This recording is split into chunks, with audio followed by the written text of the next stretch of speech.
I remember early in my teaching that my dream was that I would place everyone's instrument perfectly in front of them, and that everyone would look so balanced and have such clarity in their future.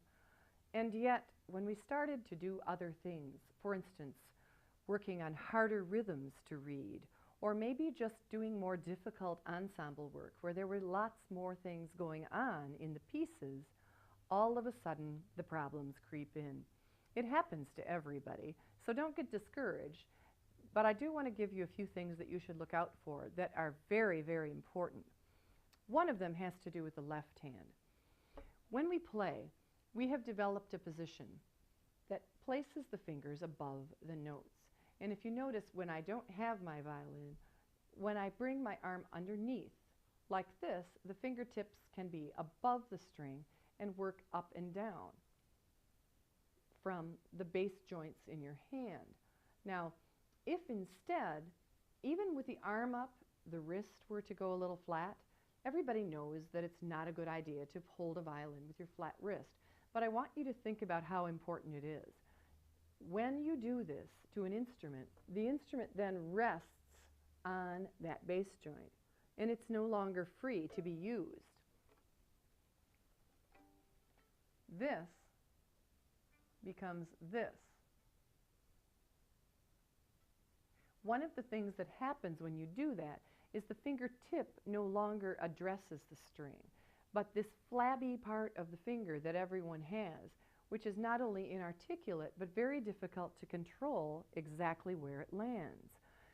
Obviously, we want to be in charge of the finger, and the way to do that is to use those muscles and the bass joint properly. When you cut off your ability to do that, you will be playing out of tune. And many, many times, teachers are fussing and fussing at students about their intonation, when what they really need to do is to address the fact that their hand is not high enough on the instrument, that the arm is not underneath enough. The easiest way to fix this is to simply stop what you're doing with all of the ensemble work for just a moment and add to your warm-up procedure a reminder of exactly how the hand should look. If you, instead of fussing at them about being low and having the wrist improperly placed, have them merely place their arm underneath the instrument.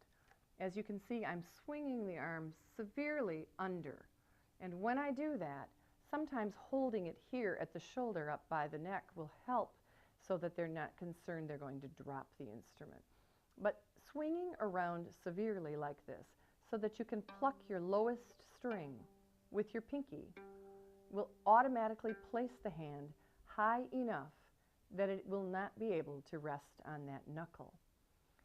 The best thing about this is that later on, when you're introducing shifting, their hand is already in a good spot to do that.